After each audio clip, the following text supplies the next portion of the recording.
चलिए जी, one by one start करते हैं। इनका इनका डाउट है तो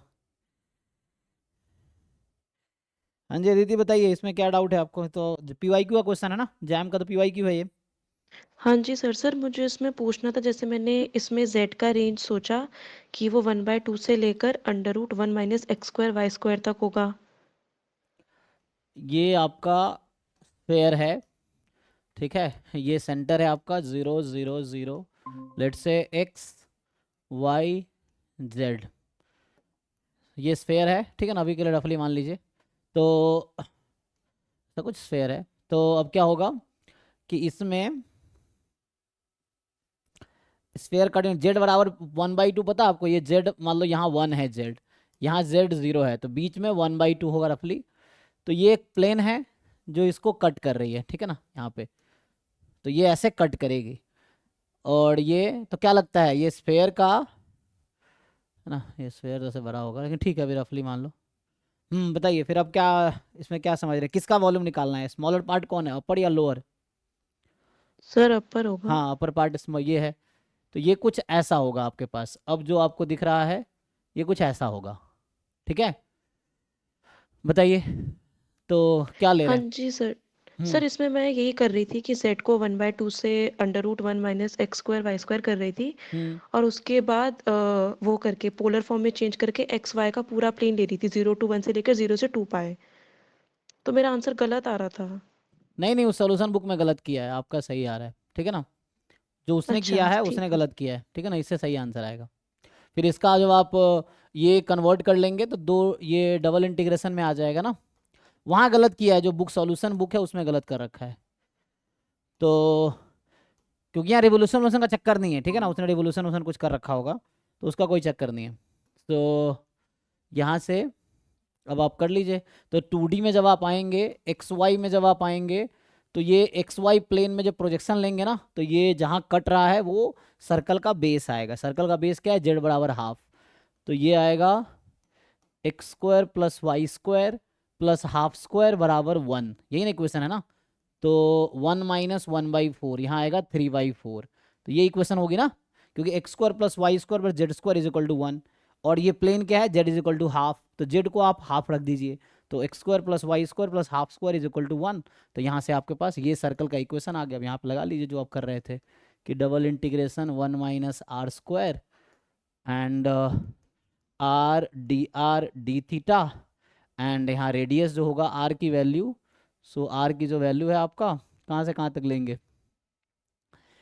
ये रेडियस तो √3/2 है ना, तो -√3/2 से +√3/2 और 0 से 2 पाई। बताइए इससे जो आंसर आएगा वही सही है।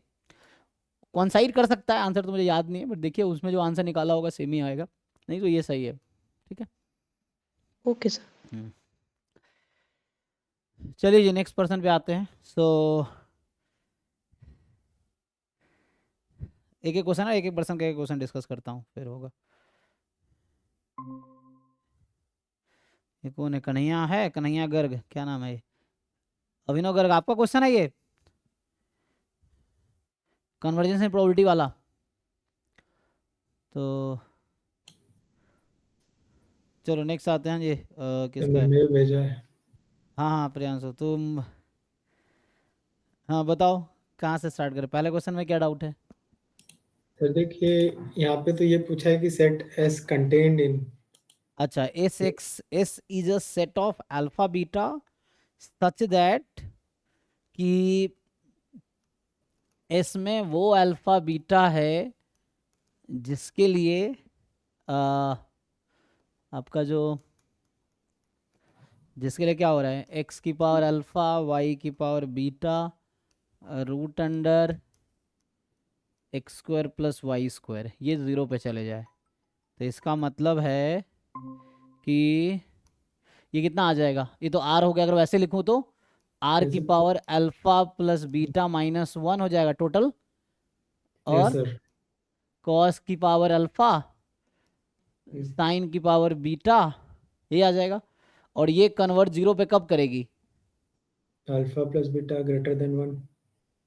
तो उसके लिए इसको r टेंस टू 0 लेने पे ना, एक्स वाई टेंस टू 0 0 मतलब आर टेंस टू 0, तो r tends Yes, to sir. तब होगा जब अल्फा प्लस बीटा -1 को पॉजिटिव होना पड़ेगा, क्योंकि ये तो बाउंडेड ही है, तो अल्फा प्लस बीटा को मोर देन 1 होना पड़ेगा। तो इस आपका कुछ ऐसा सेट हो गया है ना, कि alpha beta such that alpha plus beta is more than 1। ठीक, अब आप कह रहे हैं कि एस इज कंटेन्ड इन, अब तुम ग्राफ बना के देख लो, एक अल्फा बीटा एक्सिस बनाओ, खुद ही समझ आ जाएगा। तो ये जो नहीं सर, एस, मैं एक्चुअली पूछ रहा था यार, कंटेंट इन का मतलब ये है क्या कि ये 4 ऑप्शन दिए हैं तो एस किस किस का सबसेट है? यस यस, मान लो ऑप्शन में S1 S2 S3 S4 है, तो पहला ऑप्शन पूछ रहा है S1 सबसेट है, S सबसेट है S1 का, कंटेन्ड इन बोल रहा है ना, तो हाँ, S is subset of S1, पहला ऑप्शन में S1 लिखा हुआ है। दूसरा पूछ रहा है S subset of S2 and so on. हाँ, तब तो सर मेरा सही होगा, फिर इनका गलत है क्या? आप देखिए, जैसे पहला ऑप्शन तो ट्रू हो जाएगा। पहला ऑप्शन अल्फा, है अल्फा बीटा मोर देन 0। अब तुम ग्राफ बनाओ, इसका ग्राफ बनाते हैं, ठीक है। तो हाँ, अल्फा बीटा एक्सिस है, और अल्फा बीटा जो है आर स्क्वायर का मेंबर है, तो अल्फा बीटा मोर देन 1 ये रीजन है। अब बताओ ये भी है, अब बताओ पहले जो पहला ऑप्शन है वो क्या किस रीजन को रिप्रेजेंट कर रहा है? ऑप्शन ए फर्स्ट में क्वाड्रेंट। कौन सा रीजन है? First quadrant. अब बताओ क्या फर्स्ट क्वाड्रेंट इस पूरे रीजन को कंटेन करता है? जब पूरा को नहीं करें, नेगेटिव भी हो सकता है है। ना, क्योंकि नेगेटिव भी तो हो सकता है, इसने ये कहा है कि alpha plus beta more than 1 होना है, तो ये तो नेगेटिव साइड भी है, इधर भी है, ये लाइन के ऊपर वाला पूरा रीजन है, तो ये तो ये ऑप्शन सही नहीं है। ऐसे ही बी का ग्राफ बना के देख लो, सबका ग्राफ बना के देख ये लो। तो सेम ही है, तो और फिर सर सी भी तो फॉल्स हो जाएगा तो फिर। हाँ, सी जो है alpha more than 2 beta more than 2, अच्छा कंटेन्ड इन बोल दिया नहीं, या कंटेन्स, हाँ ठीक है, एक मिनट। तो यहाँ पे जो होगा बी वाला जो ग्राफ है, बी में आप बनाएंगे अल्फा 2 से ज़्यादा है, बीटा 2 से ज़्यादा है, तो अल्फा 2 से ज़्यादा है और बीटा भी 2 से ज़्यादा है, तो ये वाला पार्ट है। हाँ, तो ये वाला पार्ट क्या, फॉल्स हो जाएगा। ए इसको कंटेन तो नहीं कर, उल्टा हो रहा है नहीं, यस सर, वही। ये इसमें है, मतलब उसका रेसिप्रोकल, या तो बोलता एस इज कंटेंट इन के बजाय बोलता S is S contains H contains, हाँ, या तो कंटेन्स बोले। क्योंकि सर डी ट्रू लग रहा है इसलिए, क्योंकि अल्फा प्लस 4 बीटा है ना, वो कंटेन वो कर लेगा।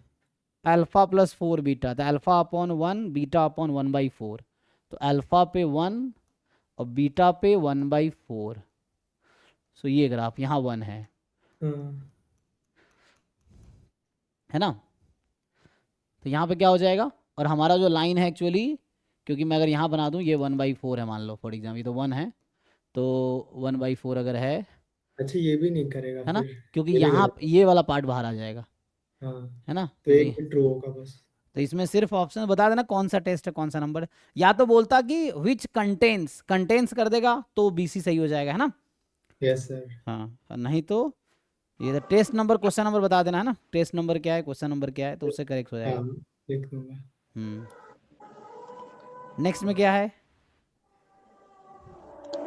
नेक्स्ट में ये पूछा है कौन सा सीडीएफ मतलब वैल्यूज ट्रू कर सकता है, हम्म तो मेरे को तो बी लग रहा है, मतलब मिक्स्ड भी तो हो सकता है ना। ये डी ऑप्शन तो बस उसके लिए है कि सीडीएफ कंटिन्यूअस के लिए। कॉन्टिन्यूअस के लिए तो मतलब डिस्क्रीट भी तो हो सकता है। हाँ, मतलब वो जंप वाला भी हो सकता है ना, मिक्स्ड रैंडम वेरिएबल। हम्म तो तो इधर इस देखिए, बी ट्रू हो सकता है क्या? इसमें 1 पे है 1/2, और इधर 2 पे है 1, है ना, तो 1 2 के बीच में है ये, तो ये मोर देन, यहाँ ये अलाउड है, ये अलाउड नहीं है एटलीस्ट, तो और यहाँ हम रखेंगे x की वैल्यू है 1 से 2 में, सो 1 minus alpha into x, so alpha कहाँ से कहाँ तक हो सकता है यही पूछ रहा है ना। तो अगर हाफ से 1 में कुछ, अगर अल्फा को 1 रख दूँ तो क्या हो जाएगा ये, और वहीं से ही 1 हो जाएगा सीडीएफ, तो लाइक 1 जैसे हो जंप। जाएगा, तो 1/2 1 पॉसिबल है, और अल्फा को अगर हाफ रख दूँ तो x/2 फिर x/2 हो जाएगा, है ना। तो आई थिंक हाँ बी सही है तुम्हारा, क्योंकि ये कॉन्टिन्यूअस होने का बोलता कि distribution function of a continuous random variable तब हाँ, जाके तब आई हम थिंक डी को करते हैं।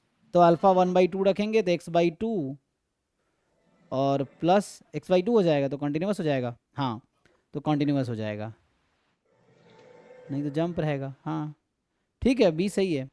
पर हाँ हाँ हेलो हाँ जी हाँ जी अभी सर, नमस्ते सर। मैंने आपको एक क्वेश्चन भेजा है वीक ऑफ लार्ज नंबर हाँ का। वेट कीजिए, अभी पूछा था मैंने आपसे, आप थोड़े बोले, वेट कीजिए थोड़ा देर। सर ये रेंज की वजह से हो रहा था। जी जी जी हाँ जी नेक्स्ट में बताओ, तो इसका बता देना, टेस्ट नंबर क्वेश्चन नंबर से करेक्ट कर देंगे, है ना। तो ये यस क्या कर रहे हैं ये लोग, ये बस इसने कॉन्टिन्यूस कर दिया है, या तो कॉन्टिन्यूस करो। दिक्कत ये जो लोग टेस्ट बना रहे हैं उनको खुद ज़्यादा जानकारी नहीं है। बताओ नेक्स्ट। सर। नेक्स्ट वाला तो थोड़ा समझ ही नहीं आ रही है, एफ एक्स आर कैसे आ रहे थोड़ा स्टैटिस्टिक बोल रहा है। XR is the rth order statistics in a random sample of size n from distribution with CDF fx which is continuous। अच्छा तो fxr is the rth order in a random sample of size n from, नहीं तो ये बोलना चाह रहा, मुझे लग रहा है ऐसा कहना चाह रहा है, ये उसकी अप्रोच लगा रहा है कि x अगर कॉन्टिन्यूस रैंडम वेरिएबल है तो fx ऑफ x क्या होता है, यूनिफॉर्म 0 1। तो ये कुछ वैसे ही कह रहा है कि XR जो है कॉन्टिन्यूस रैंडम वेरिएबल होगा, है ना। तो यहाँ पे एफ ऑफ XR का डिस्ट्रीब्यूशन क्या होगा, तो XR को आप x मान के चलो अभी, है ना, कोई रैंडम वेरिएबल है, तो इसका क्या ये भी डिस्ट्रीब्यूशन होगा। यूनिफॉर्म हो जाएगा। हाँ तो ये आई थिंक यही बनाना, जिसने बनाया उसका यही पर्पस है कि प्रोबेबिलिटी इंटीग्रल ट्रांसफॉर्म कहता है कि इसका डिस्ट्रीब्यूशन यूनिफॉर्म 0 1 हो जाएगा, तो ये वही कर रहा है इसीलिए। सर यहाँ ऐसे लग रहा था कि ये सीडीएफ को ही आ रहे थोड़ा स्टैटिस्टिक बोल रहा है। हाँ वो ऐसा लिख दिया उसने, बट उसको ऐसा नहीं, देन दिस डिस्ट्रीब्यूशन क्या होगा, इज द आरथ ऑर्डर मतलब स्टेट बोलने का क्या मतलब है। तो XR था। स्टेटमेंट गलत है ना, मतलब थोड़ा। वहाँ पे वो लिखने का जरूरत नहीं है, देन बोलेगा एफ ऑफ XR का डिस्ट्रीब्यूशन क्या होगा, ये पूछता। ठीक है तुम्हारा हो गया ना, तो आते हैं नेक्स्ट क्वेश्चन पे जी। तो हाँ जी भाई अभिनव गर्ग बताइए। आपको ये PDF मुझे बताइए देख के, इसमें EX क्या आया आपका, ये जो क्वेश्चन है क्या आप एक्सपेक्टेशन निकाल सकते हैं। जी जी सर, इसके एक्सपेक्टेशन ऐसे निकाल, इस डिस्ट्रीब्यूशन की एक्सपेक्टेशन निकाल दिया सर, बट इसकी थोड़ा सा समझ में नहीं आ पा रहा है। आपका रिकॉर्डिंग लेक्चर देखा था सर, एक आपको बार बता दीजिए। एक थ्योरम पता है, WLLN जानते हैं आप, इसका फुल फॉर्म पता है आपको। वीक ऑफ लार्ज नंबर है हाँ सर। इसका स्टेटमेंट क्या है, स्टेटमेंट पता है, बताइए।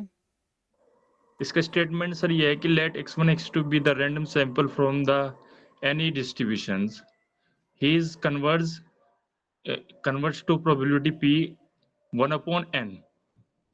इसका ना जो ना मीन कन्वर्ज होगा ना वो ना, एक्सपेक्टेड वैल्यू ऑफ x पे होगा।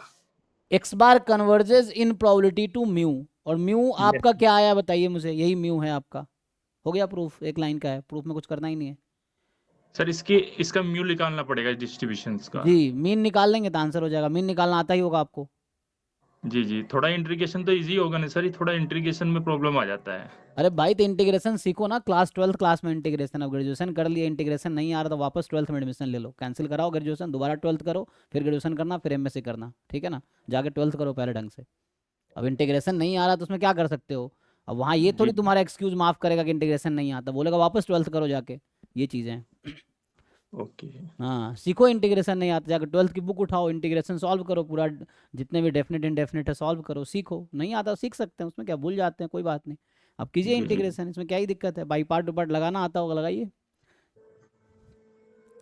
सॉल्व कीजिए इसको। ओके सर, मैं इसको सॉल्व करता हूँ जो हाँ प्रॉब्लम सिंपल आती है इंटीग्रेशन तो। है, x इंटू PDF dx 0 से इन्फिनिटी। अब आप इंटीग्रेशन करना सीखो, सिर्फ यूज करके जैसे भी कर सकते हो आप सीखो। Okay sir. हम्म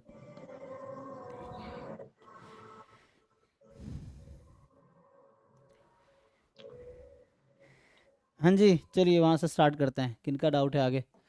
हाँ जी भाई मानसी बताओ इसमें क्या है आपका डाउट, ये तो गेट का PYQ गेट 2020 का क्वेश्चन है ये।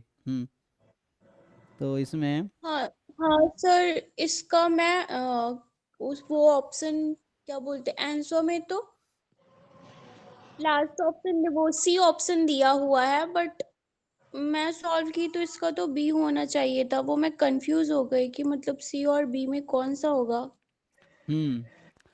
तो ये सिंगल करेक्ट ऑप्शन, एक ही ऑप्शन करेक्ट होगा। हाँ सर। मुझे बताइए, एक तो सिंपल तरीका है कि एक्स आई यूनिफॉर्म माइनस थीटा थीटा है, तो पहले तो मैं वो कर देता हूँ जो इसने आंसर निकाले हैं। तो यहाँ से मॉड एक्स आई हो जाएगा यूनिफॉर्म 0 थीटा, और अगर मैं इसको वाई आई मान लूँ, सर वो आया कैसे? सर वो मैं समझ रही कि वो होगा कैसे, वो मैं समझ रही, बट कंफ्यूजन मतलब करेंगे कौन सा करेक्ट? आपके तरीके से करते हैं, फिर इस तरीके से उसने सॉल्यूशन निकाला है, ये आपको पता है कैसे आया है ना। हाँ हाँ हाँ, अब आपके हाँ तरीके सर, से ये करते हैं जो पता है। आप कर रहे हो। तो यहाँ से जब आप करेंगे तो क्या आएगा, 1/2 theta, x I from minus theta से प्लस थीटा, ठीक है। तो इसका लाइक्लीहुड फंक्शन क्या होगा, 1/2 थीटा की पावर n, एंड यहाँ पे जो है आपके पास theta more than equal to each x i है, तो maximum of each x i, and minus theta less than equal to, equality लगा लो, minus theta less than each x i, तो मिनिमम ऑफ आ जाएगा। तो यहाँ से हुआ क्या, आप देखिए। तो यहाँ से अब इसको फिर से कम ढंग से इसको सॉल्व कीजिए। तो यहाँ से आया theta more than equal to nth order statistics, and minus को उधर भेजेंगे, theta more than equal to minus of this.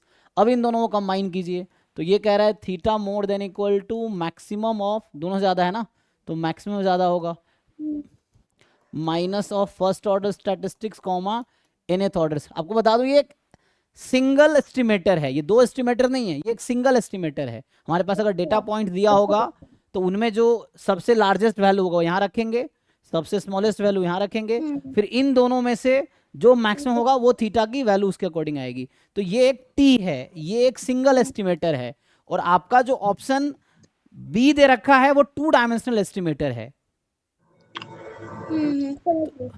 तो ये सिंगल एस्टिमेटर है, तो आंसर सिंगल एस्टिमेटर यहाँ पे आएगा।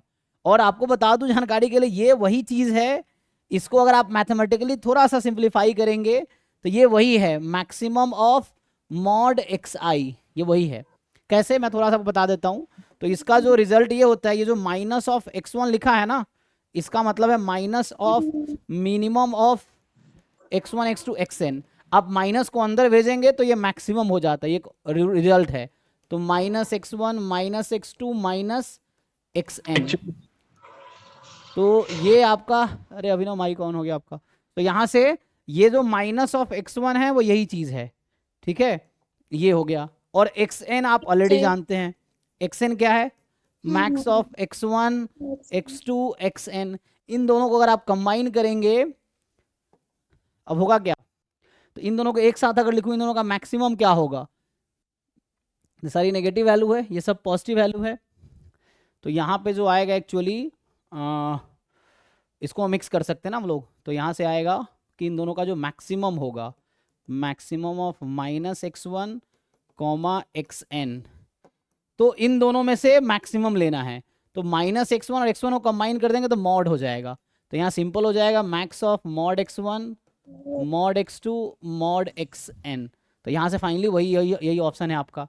तो ये चीज़ और ये चीज़ सेम है, तो यही आंसर है एक्चुअली। तो उससे आ जाएगा। हाँ बस वही गलती कर रही थी कि वो उसको अलग अलग स्टैटिस्टिक्स ले रही थी, वो सिंगल था। हाँ, वो समझ 2 गई डायमेंशनल एस्टिमेटर, इसलिए बी सही नहीं होगा, है ना, 1 डायमेंशनल आंसर आएगा। तो ठीक है। हाँ सर, समझ। चलिए नेक्स्ट पे आते हैं जी। सर ये जैसे कंप्लीट का होता है, सर ये जैसे कंप्लीट का होता है 2 डायमेंशन अगर हो जाता है, मतलब अगर सिंगल हमारा पैरामीटर है तो 2 डायमेंशन होता है, तो हम बोलते हैं कि वो कंप्लीट नहीं है। तो सर मिनिमल सफिशिएंट में भी ऐसा ही होता है क्या? नहीं, मिनिमल में नहीं, उसमें मिनिमल में आगे मैंने अप्लाई नहीं किया। थ्योरम क्या होता है कि T इज मिनिमल सफिशिएंट कब होगा, एस्टिमेटर या स्टैटिस्टिक। मिनिमल सफिशिएंट स्टैटिस्टिक कब होता है, थ्योरम क्या कहता है, सफिशिएंट और कंप्लीट दोनों हो तो ना। एल थीटा अच्छा, इन नहीं, सर ये एक्स, बता रहे हैं आप। नहीं ये रिजल्ट यूज कर रहे हैं। दिस इज फ्री ये ऑफ, इंडिपेंडेंट ऑफ पैरामीटर। हाँ, so this is free of theta if and only if t in x is equal to t in y। ये रिजल्ट हुआ ना कुछ, देखिए। हाँ, तो यहाँ पे आप इसको ब्रेक कीजिए कि रेशियो फ्री ऑफ थीटा कब आएगा, जब ये x में और यही x में y में इक्वल होना चाहिए, तब होगा, है ना। टी हाँ एक्स, सर, हाँ हाँ हाँ ठीक तो उससे आ जाएगा, तो इस रिजल्ट से आ जाएगा ये। ठीक है सर। ओके चलिए जी नेक्स्ट क्वेश्चन पे आते हैं। तो ठीक है जी वैभव देखिए इसमें क्या है आपका। अच्छा ये कुछ काफी नहीं, मतलब एक ऐसे कि जैसे हाँ हाँ मैं सुन पा रहा हूँ आपको। वो हाँ, तो थोड़ा मतलब वो नेटवर्क। आंसर भी हुआ है कि x+2 is sufficient Bernoulli. Sir होगा। एक मिनट यहाँ से एक्चुअली आपकी आवाज़ थोड़ी कट के आ रही, नेटवर्क प्रॉब्लम है शायद, मैं फिर भी समझ पा रहा हूँ जो। तो इसका क्या होगा, इसमें 4 पेयर पॉसिबल है, 0 0 0 1 1 0 1 1। तो इसके करस्पॉन्डिंग वैल्यू 0 आ जाएगी, इसके करस्पॉन्डिंग आपका 2 आएगा, इसके करस्पॉन्डिंग 1 आएगा, इसके करस्पॉन्डिंग 3 आएगा। तो एक थ्योरम है कि, है ना, कि x1 x2 क्या है, ये 1 1 फंक्शन है। तो आपको पता है कि फुल सैंपल हमेशा क्या होता है, सफिशियंट होता है हमेशा। तो इसका जो 1 1 फंक्शन होगा, तो x1 + 2x2 बर्नौली डिस्ट्रीब्यूशन में 1 1 है। सो this is 1 1 function of x1 x2, और इसीलिए x1 + 2x2 is sufficient for Bernoulli theta होगा। बट जब आप पॉइसन में आते हैं तो x के पास क्या सपोर्ट है, 0 1 2 डॉट डॉट डॉट, और x1 के पास x2 का सपोर्ट क्या है, 0 1 2 डॉट डॉट डॉट। तो इस केस में x1 + 2x2 1 1 नहीं है, और 1 1 नहीं तो ये नहीं कह देंगे कि सफिशिएंट नहीं होगा। 1 1 नहीं है तो रिजल्ट फेल हो जाएगा, रिजल्ट अप्लाई नहीं कर पाएंगे, क्योंकि रिजल्ट कहता है कि 1 1 फंक्शन है सफिशिएंट एस्टिमेटर का तो सफिशिएंट होगा। अगर 1 1 फंक्शन नहीं है तो कुछ नहीं कह सकते।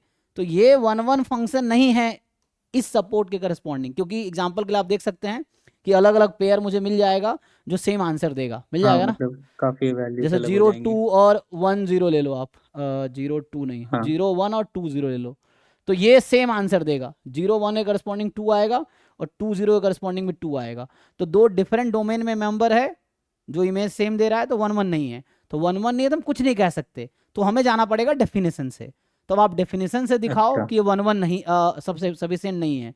तो अगर ये तो सफिशिएंट सर हो, ऐसा कोई रिजल्ट तो नहीं बना सकते ना कि मतलब वेटेड जो हमारे मीन वो होंगे, हाँ हाँ जैसे बर्नौली, जिसमें वेटेड सम है तो वो सफिशिएंट होगा, ऐसा कोई रिजल्ट तो नहीं कह सकते ना इसके लिए, नहीं ऐसे बर्नौली के लिए। डायरेक्टली नहीं बोल सकते, नहीं वैसा कोई रिजल्ट ठीक नहीं है, है। और जैसे नेक्स्ट वाला क्वेश्चन है उसमें जैसे x1 + 2x2 + x3 है, तो वो 1 1 फंक्शन नहीं बन रहा है इसलिए वो नहीं है ना, नहीं मतलब तो ऐसे ही उसको चेक करना पड़ेगा किसी। डेफिनेशन से 1 1 होता तो ये तो एक तो तरीका आपके पास सिंपल सिंपल वो है, फैक्टराइजेशन फैक्टराइजेशन थ्योरम है, तो सीधा सीधा आ हाँ। गया। जो फैक्टराइजेशन थ्योरम फिट नहीं हो रहा है तो उसको आप देखोगे हम्म कि x1 x2 x3 का 1 1 फंक्शन है क्या, अगर है तो हम्म हो गया, अगर वो काम नहीं कर रहा है तो वो भी, तो आप जाएंगे डेफिनेशन से।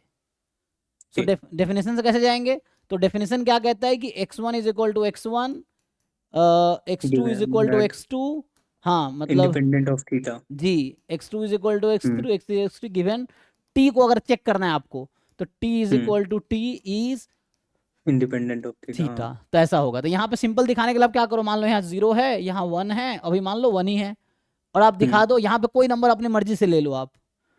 ठीक। तो एक काउंटर एग्जांपल ढूंढना हमें जहां ये दिखा देना है कि ये जो कंडीशनल पीडीएफ है ये थीटा पे डिपेंड कर रही है, तो इनफ है कहने के लिए कि सफिशिएंट नहीं है ये चीज। ठीक ठीक। तो इस तरीके से जाना पड़ेगा। और जैसे एक और जो 19 नंबर वाला क्वेश्चन है जी उसमें सर जैसे ये लिखा हुआ है कि आंसर इसका बी दिए रखा है हाँ हाँ और हमें क्रिटिकल रीजन निकालना है फॉर टेस्टिंग, हम्म और ग्रेटर देन थीटा नॉट दे रखा है, तो 2 theta not x summation x i जो हमारा chi2 2n होगा। एक तो यहाँ टाइपिंग एरर थोड़ा सा है, ये थीटा नॉट है और h1 में और ये थीटा बराबर थीटा 1 थीटा है, 1। जो हाँ। Theta 1 more than theta not है। तो आप चाहो तो बेटर है आप ऐसे करो कि h0 में ले लो समझने के लिए कि थीटा 0 है, h1 में थीटा बराबर 1 है। 0 नहीं करना चाहो तो 1 2 कर लो, चाहो तो 1 है और 2 है मान लो, इसके लिए क्रिटिकल रीजन ठीक। निकाल सकते हो आप। हाँ, तो फिर मतलब सर जैसे इसमें ये जैसे अगर हम देखें भी chi2 2n इज हाँ greater than chi square 1 minus alpha 2n, तो ये 1 माइनस अल्फा आएगा टोटल हमारा वो डिपेंड एक करता है तरीके से। नोटेशन पे। जैसे नोटेशन हम कुछ और अज्यूम करते हैं, कई बार पेपर में कुछ और होता है बुक में। तो जैसे नोटेशन अच्छा मैं जो अक्सर फॉलो करता हूँ, ये नोटेशन यूनिवर्सल नहीं है। इसलिए आप देखेंगे जैम के पेपर में फर्स्ट पेज पे डिफाइन रहता है कि काई स्क्वायर एन अल्फा का क्या मतलब है, chi square N 1 minus alpha का क्या मतलब है, तो वो एक्सप्लेन रहता है। तो हमें अपनी तरफ से अज्यूम नहीं करना। जो मैं जो क्लास में नोटेशन, जैसे अभी आप सिंपल देखेंगे वीके रोहितगी का अलग नोटेशन है, गुप्ता कपूर का अलग नोटेशन है, प्रसन्ना साहू का अलग हाँ नोटेशन है। तो अलग हाँ, अलग बुक में इनके अपने मतलब तरीके से लेता है। गामा के भी अलग नोटेशन है जी, इनके। गामा के भी अलग हैं। तो वो बुक टू बुक चीजें वैरी करती हैं। काई स्क्वायर एन अल्फा है तो मैं यहाँ अल्फा लेता हूँ या 1 माइनस अल्फा लेता हूँ। कुछ बुक में आप देखेंगे गुप्ता कपूर में या प्रसन्ना साहू में, तो वो लोग शायद ऐसा लिखते हैं, यहाँ अल्फा लेते हैं, यहाँ 1 माइनस अल्फा लेते हैं। तो ये यूनिवर्सल नहीं है, ये एक अपने समझ के लिए एक नोटेशन लेके पढ़ना है। जैसे मैंने पूरे कोर्स इससे पढ़ाए हैं।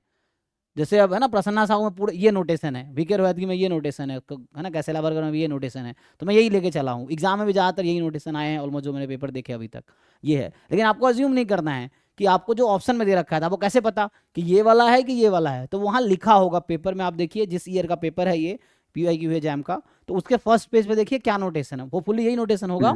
ये है, तो वैसा है। ओके ओके, हो गया फिर। मतलब हाँ इस वही तरीके। तो मेरे को थोड़ा लग रहा था कि ये जैसे 1 माइनस अल्फा आएगा जैसे अपन जो नोटेशन फॉलो करते हैं उसके हिसाब से इस तरीके से तभी।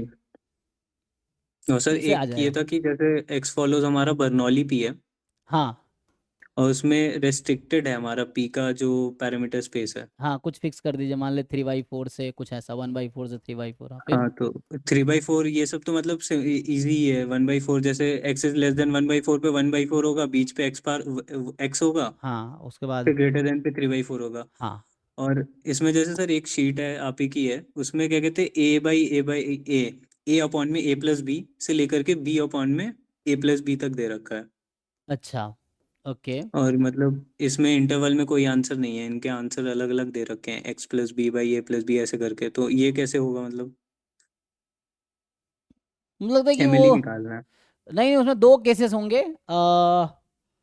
मुझे लगता है इसमें क्या निकालना है, निकालना क्या है? MLE of P. अच्छा MLE ऑफ P। तो वैसे तो MLE हम जानते तो वैसे ही होना चाहिए। इसमें आप दिखाइए मुझे, मेरे हिसाब तो वही होगा कि जो एक मिनट में फोटो भेजता हूँ। हाँ स्मॉलर है फिर X है फिर ये है, होना तो यही चाहिए इस तरह से, क्योंकि यहाँ A लेस देन B होगा, इसका मतलब यही है। सो वैसे ही होना चाहिए यहाँ भाई।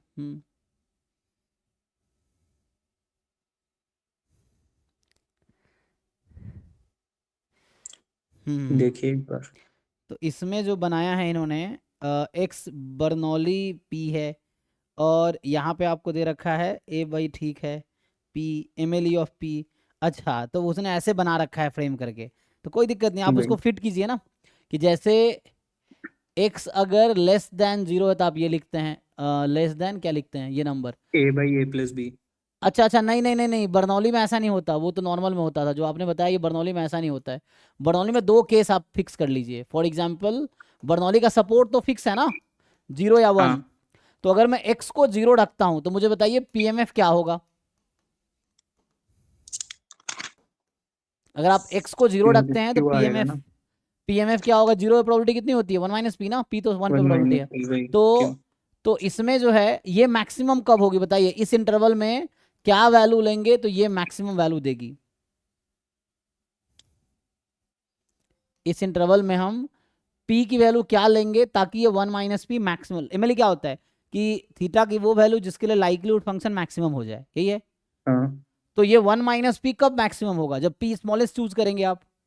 तो इस हम्म केस में जो MLE आएगा वो आपका बनेगा वो ये A upon a plus a b. Upon में ए प्लस बी। हाँ, जब आप x को 1 रखेंगे तो जो लाइक्लीहुड फंक्शन है PMF ही है, क्योंकि सिंगल रैंडम वेरिएबल है, तो ये P आ जाएगा। अब ये मैक्सिमम कब होगा? जब आप P को बी लार्जेस्ट का चूज हुआ करेंगे। है, हाँ, बी अपॉन में a so B plus b upon a रखेंगे। Plus b. तो बस ये कब, if x is 0, if x is 1। अब देखिए जो भी ऑप्शंस हैं, x को 0 रखने पे कौन सा ऑप्शन a प्लस बी देगा, x को 1 रखने पे कौन सा अच्छा ऑप्शन b वाई दे देगा, ये सही आंसर हो जाएगा इस तरह ओके से। तो इससे आ जाएगा। ठीक है। चलिए जी नेक्स्ट पर्सन पे आते हैं। सो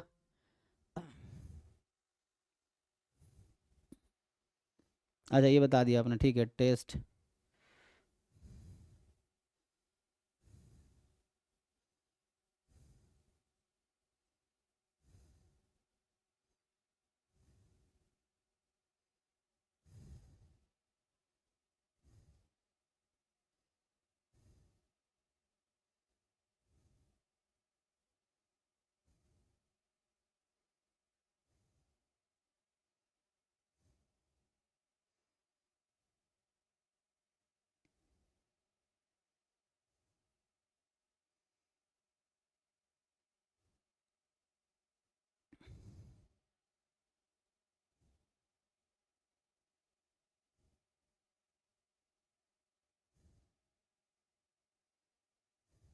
एक मिनट, अब किनका बचा है? आपका बचा है ना? हाँ, एक मिनट, इसको मैं ठीक करवा देता हूँ।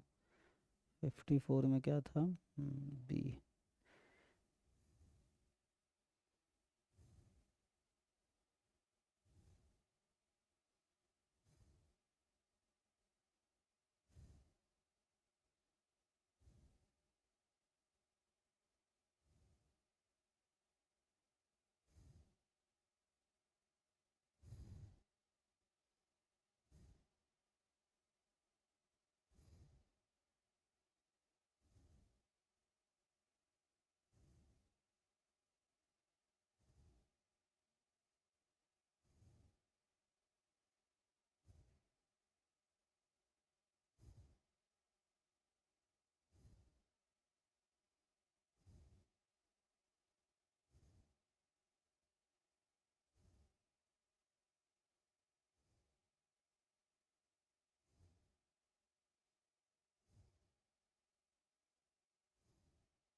हाँ, एक मिनट। सो